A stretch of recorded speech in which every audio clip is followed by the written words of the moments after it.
Alors, quand j'entends cela dans le domaine surtout du business, si vous voulez, même au niveau de gouvernance et autres, est-ce qu'on peut dire que vraiment que l'influence peut avoir des secrets pour pouvoir apporter des résultats qui sont tangibles? Est-ce qu'il y a des secrets pour l'influence? Absolument.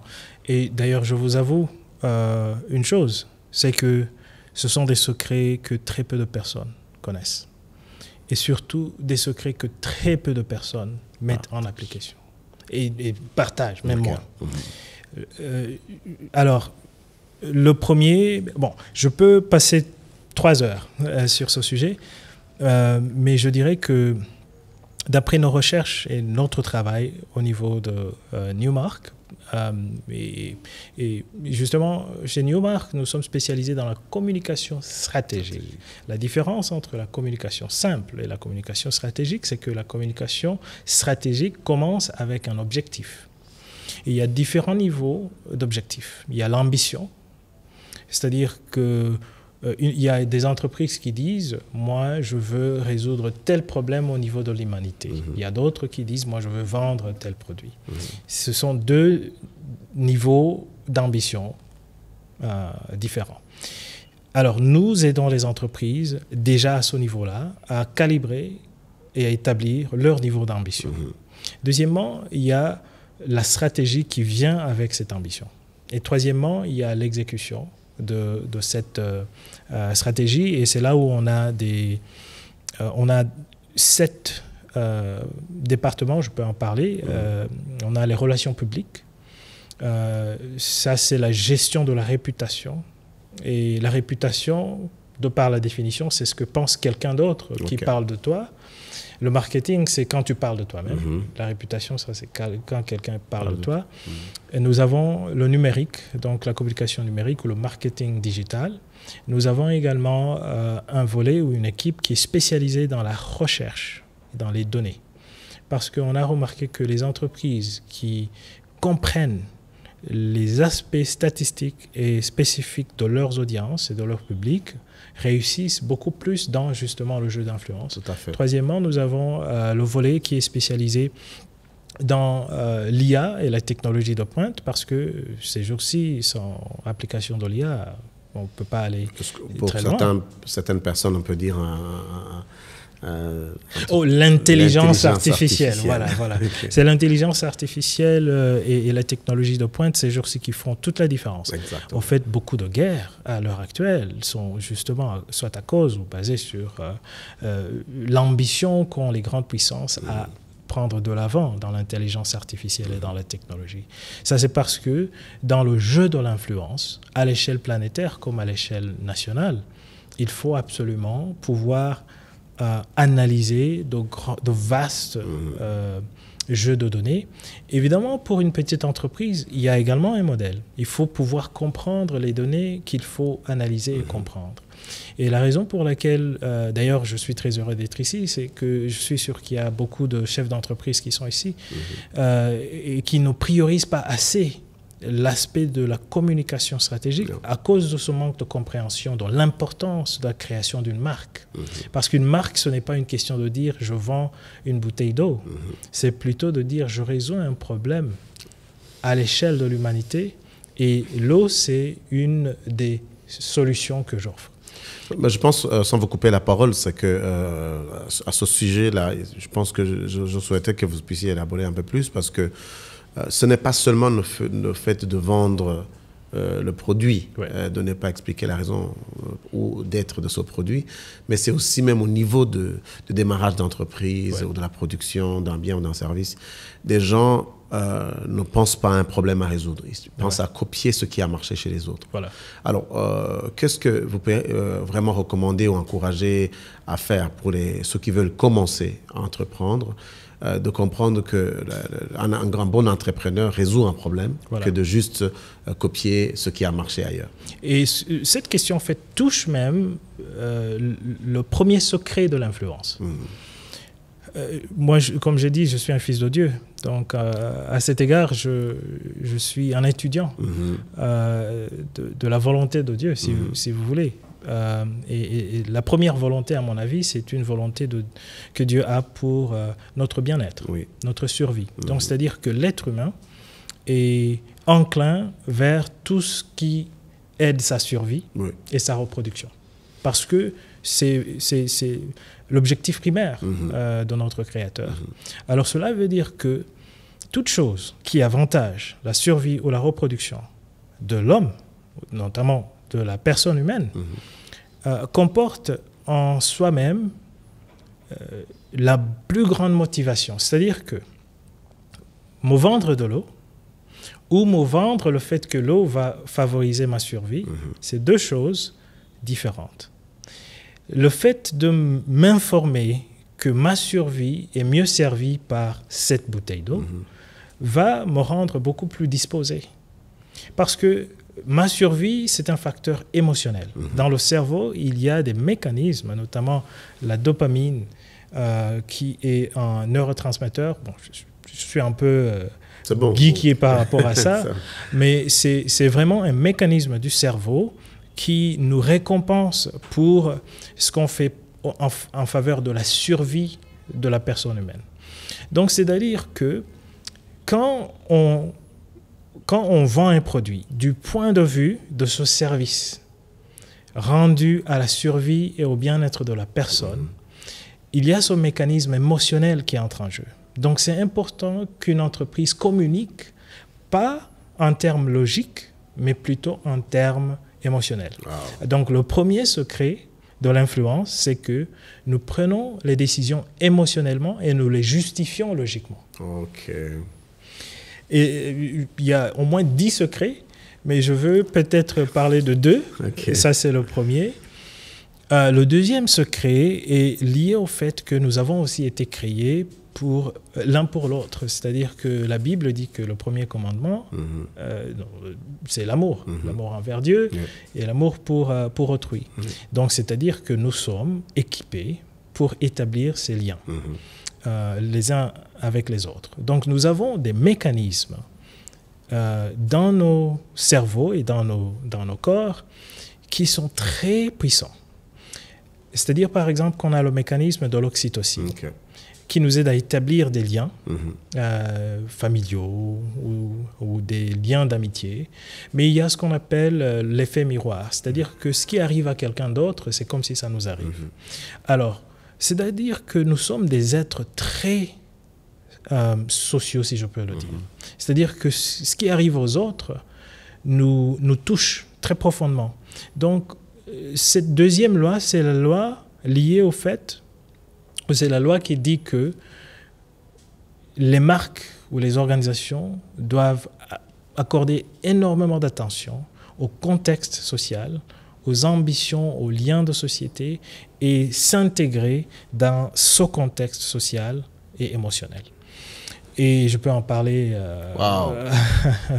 Donc, alors, quand on revient sur ce que vous faites au niveau de votre entreprise, une de vos entreprises, alors quand on parle de PR, qui est vraiment dans le domaine de la communication stratégique, vous voulez dire effectivement que, oui, c'est vrai que tu peux avoir des produits à vendre, mais si tu ne parviens pas à communiquer à tes clients comment ça va résoudre le problème, pour avoir un attachement émotionnel et de comprendre que tu les aimes d'une manière ou d'une autre, tu tiens à leur bien-être, ça ne pourra pas vraiment marcher comme tu le veux. Alors, ma question revient par rapport à ce que vous faites.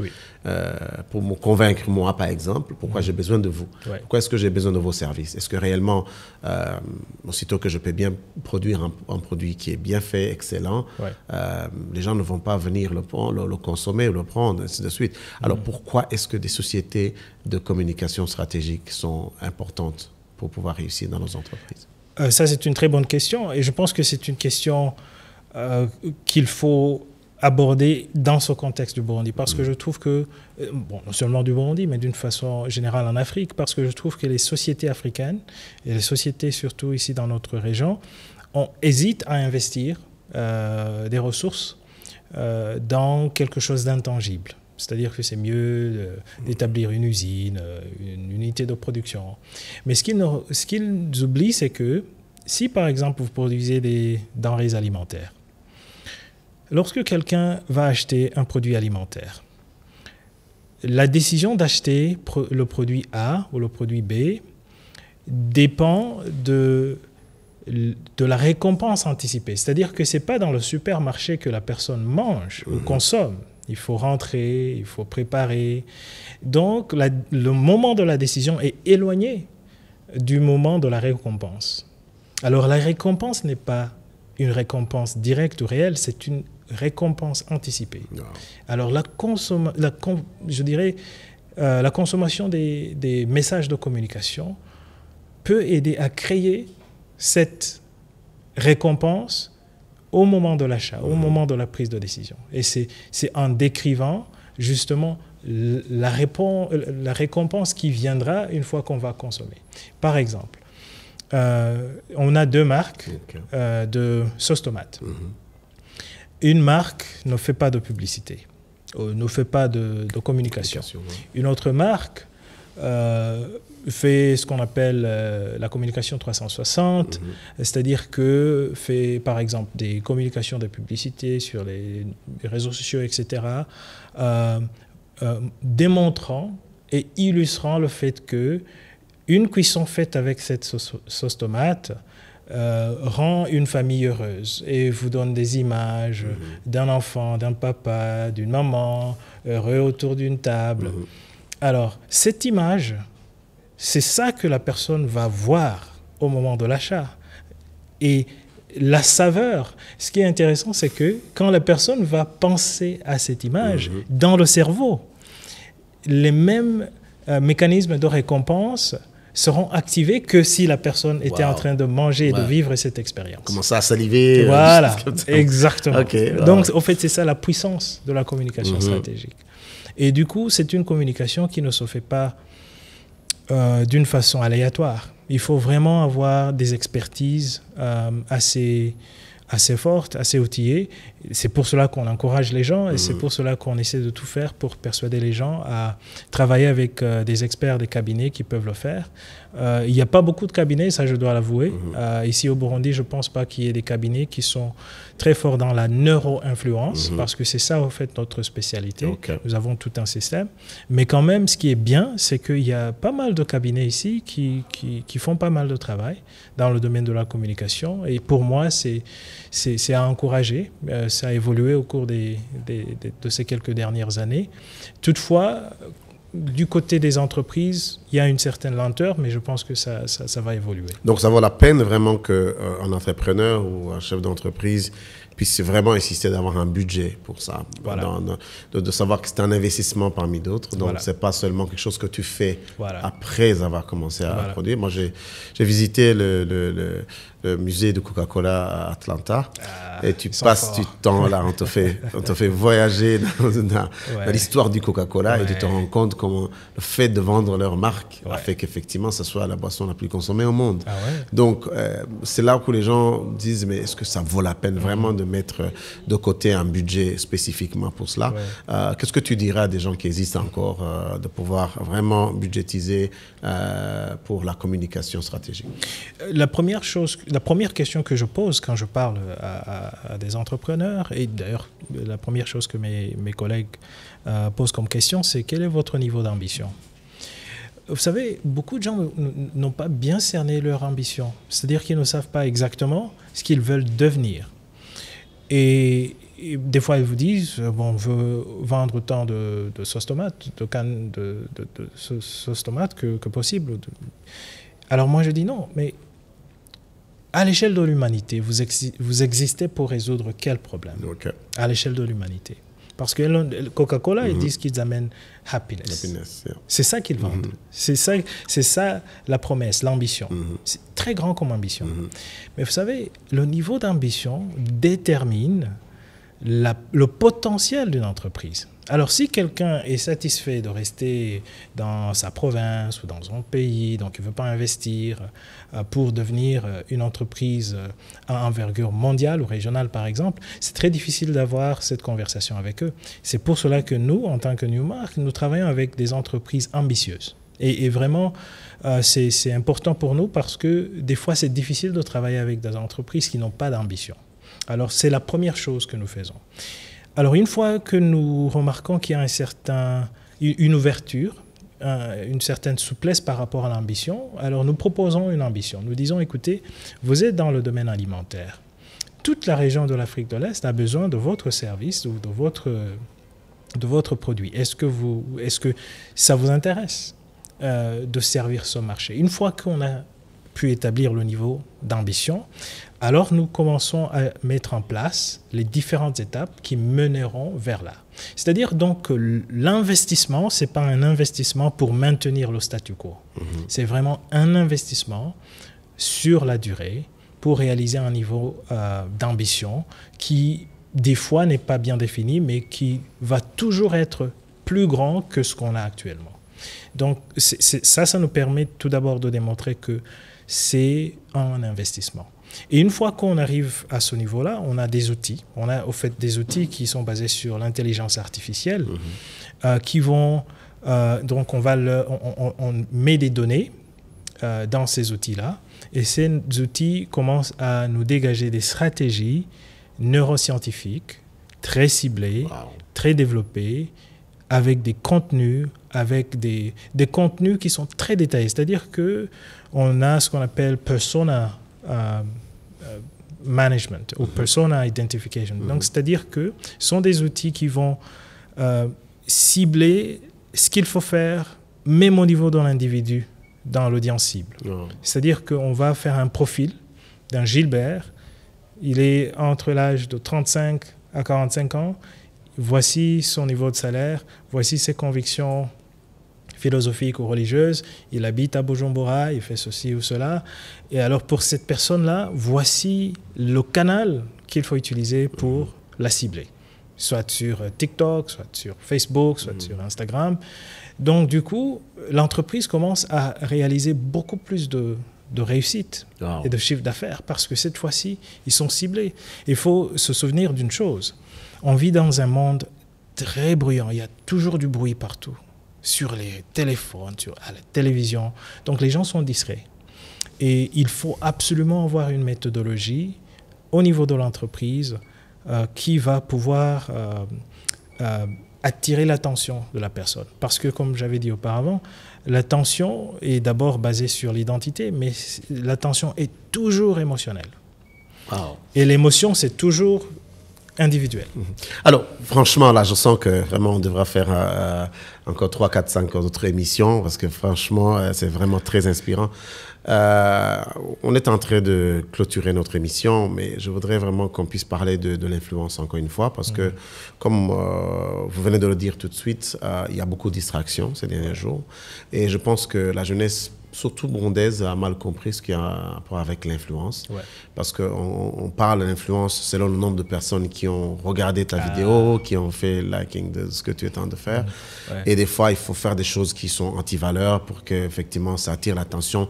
Les gens ne regardent pas parce qu'ils adhèrent, mais parce que vraiment, ils veulent regarder peut-être comment quelqu'un a perdu le contrôle. Alors, quelle est la différence entre l'influence dans ce sens positif qui amène les gens à pouvoir mettre en valeur des choses qui sont utiles dans leur vie et l'influence qui, d'une manière ou d'une autre, aujourd'hui, on se rend compte que les réseaux sociaux, surtout les jeunes, à un certain moment, les amènent à perdre l'essentiel. Je vais te donner un exemple. Par exemple, c'est quelqu'un qui a commencé un programme sur Facebook et qui, au départ, c'était vraiment quelque chose de très honteux parce qu'il parlait des choses qui sont tabous dans la culture burundaise, avec des mots qu'on ne dit pas. Mais parce que cette personne a tellement été regardée, il y a eu beaucoup de vues sur ses vidéos. Alors, des gens qui vendent, ils commençaient à mettre leurs produits sur son site parce que ça va être vu par beaucoup de personnes. Mais en regardant déjà le nom de son émission, c'est déjà quelque chose qui est anti-valeur au niveau du Burundi. Ce qu'il a déjà comme émission précédente, c'est quelque chose que tu ne vais pas recommander. Mais cette fois-ci, il devient riche parce que les gens lui amènent de l'argent pour pouvoir vendre leurs produits juste pour la visibilité. Alors, comment est-ce qu'on peut créer cette nuance de comprendre l'influence positive qui va amener des résultats et qui vraiment donne de la valeur à l'être humain et aussi aux produits, et ce que les gens sont en train de faire pour distraire et des fois amener des antivaleurs dans la culture. Ça, c'est très intéressant parce que je pense que c'est un phénomène qu'on remarque un peu partout au monde. C'est-à-dire que beaucoup d'influenceurs, entre guillemets, ont remarqué qu'il y a un mécanisme par lequel on peut capter l'attention. Ouais. L'attention, c'est quelque chose de très intéressant. Il y a 3 types d'attention. Il y a ce que j'appelle l'attention forcée, l'attention algorithmique et l'attention captée ou l'attention qu'on mérite. Alors, l'attention forcée, c'est quand on est patron quelque part et que les gens sont obligés à vous accorder leur attention. L'attention algorithmique, c'est lorsque des outils comme les plateformes de réseaux sociaux ont des algorithmes qui font la promotion, qui poussent des contenus selon certains comportements des gens. Alors, par exemple, sur YouTube, il y a 3 facteurs qui font promouvoir ou augmenter la visibilité d'une vidéo. C'est tout d'abord les views, donc le nombre de vues. Deuxièmement, c'est la durée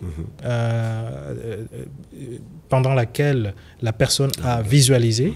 La troisième dimension, ce sont les partages. Donc, et ça, c'est algorithmique. C'est-à-dire que tu vas voir une suggestion d'une vidéo dans ton feed. Même si tu ne veux pas, tu vas cliquer parce que c'est algorithmiquement proposé.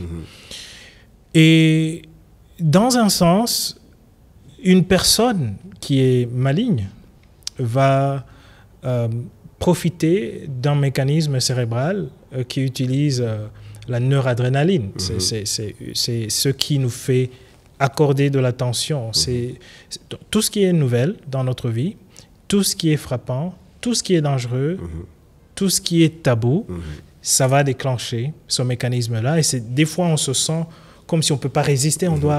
Des fois, on se surprend. Pourquoi je regarde ça? En fait, c'est parce que c'est un mécanisme très puissant. C'est le mécanisme du flight and fight response. Alors, mis à part cela, vous comprenez que quand on prend la combinaison des algorithmes et du fonctionnement de notre cerveau, ce genre de contenu, malheureusement, on leur place et vont toujours être là en quelque sorte. Okay. Quelle est la solution? À mon avis, la solution, justement, est dans les mains des entreprises. Tout d'abord, les entreprises, quand elles payent cette personne, elles valident ce genre de comportement. Donc, ça entre dans la conscience publique. Oui. Et ça, c'est un problème. Mais deuxièmement, il faut que les entreprises commencent à investir justement dans le genre de choses dont on parle, parce qu'il y a moyen de présenter des contenus intéressants, sains, mais d'une façon qui va aussi capter l'attention. Mais quand on ne le fait pas d'une façon technique, c'est-à-dire que, par exemple, notre émission ici, notre podcast, il y a moyen d'utiliser ce qu'on appelle les clickbaits et avoir un titre très intéressant, une image intéressante qui va attirer l'attention, et tout ça en utilisant justement les principes de la neuro-influence. Et à notre avis, si beaucoup plus de personnes adoptent ce concept, tout le monde va bénéficier. C'est-à-dire que les marques, les entreprises vont bénéficier de ça, et ça va en quelque sorte détrôner ces autres acteurs qui utilisent des techniques pour choquer.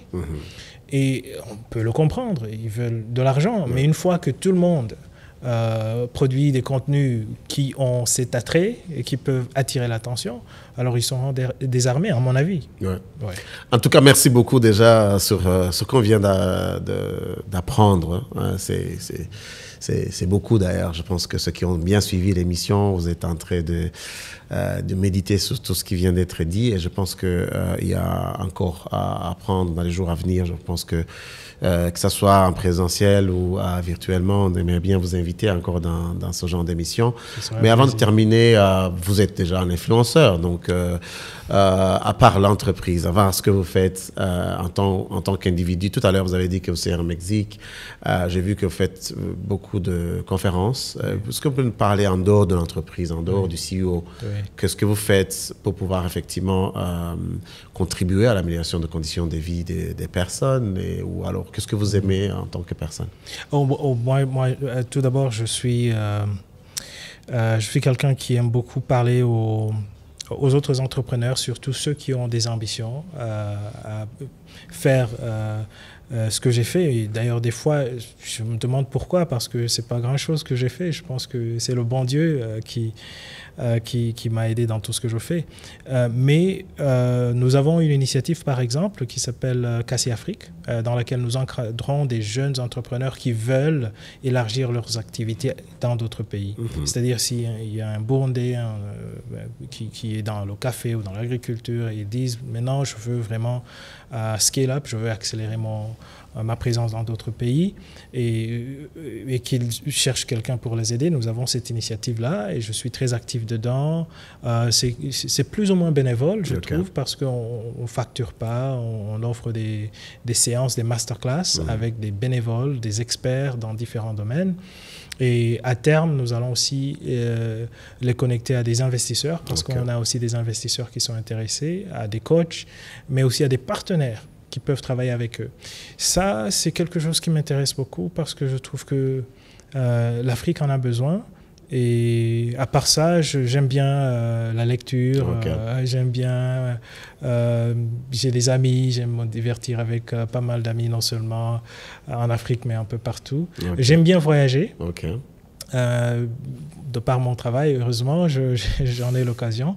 Mais aussi, j'adore venir visiter ma maman ici à Bujumbura et aussi visiter mes collègues qui sont superbes. Je viens de faire quelques conférences à l'étranger, que ce soit au Canada, en Angleterre, où on parlait avec les Burundais qui vont dire « Pour moi, ça fait 20 ans que je ne rentre pas au Burundi. Je sens que j'ai peur de venir, mais il n'y a même pas quelque chose qui pourrait m'intéresser. » Est-ce que pour vous, qu'est-ce qui vous pousse à venir, à part votre maman, effectivement, mais est-ce que pour un jeune Burundais qui habite ici, moi j'ai toujours vécu ici, je n'ai pas vécu à l'étranger, est-ce que vraiment ça vaut la peine ou il faut tous partir? Non, absolument pas. En fait, le Burundi a tellement d'atouts. D'ailleurs, des fois, je suis surpris quand les gens disent « Oh, il n'y a rien, il y a ceci ou cela ». En fait, le premier atout d'un pays, la première richesse, ce sont les gens, surtout les jeunes. Et on a des jeunes ici au Burundi que je trouve très compétents, multilingues, prêts à travailler, prêts à apprendre. Et tous les Burundais de la diaspora, à mon avis, devraient réfléchir dans le sens de la bénéficiation et de la valorisation de cette richesse. Oublions les histoires de richesse naturelle. La plus grande richesse qu'on a ici, c'est les jeunes avec qui on peut bâtir des choses.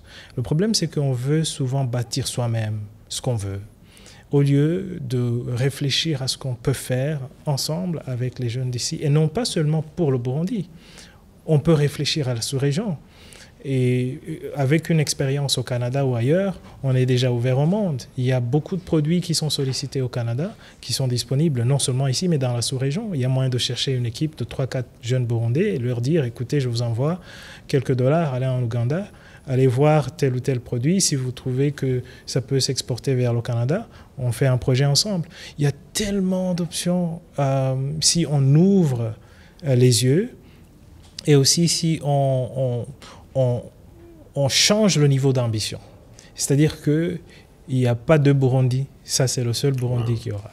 Qu'on soit au Canada, qu'on soit je ne sais pas où, au finish, si tu es né burundais, quelles que soient tes autres nationalités, ça, c'est un repère. Donc, ça fait du bien de faire quelque chose avec qui on est, quoi. Merci beaucoup. Et une fois vous n'êtes pas très occupé, qu'on vous envoie une invitation pour parler à la jeunesse burundaise, ça fait partie de vos programmes de voyage. Absolument. C'est une priorité pour moi. Merci beaucoup. Je veux vraiment être obligé d'arrêter cette émission ici parce qu'on respecte votre temps, mais en même temps aussi, il y avait encore beaucoup à découvrir. Je pense que ça a été une émission très, très, très riche et que c'est pas vraiment la dernière qu'on va faire avec notre invité. Nous continuerons chaque fois que nous aurons l'occasion. Et je vous invite aussi à mettre en pratique ce que vous avez appris dans cette émission parce que c'est l'objectif de notre émission. Ce n'est pas seulement d'apprécier ce que les autres font, mais c'est de changer nos habitudes et commencer à faire quelque chose différemment que tu le faisais avant. Merci beaucoup et on se retrouvera à la fois prochaine. C'était Imboneza Leadership Podcast. Merci beaucoup. À la prochaine.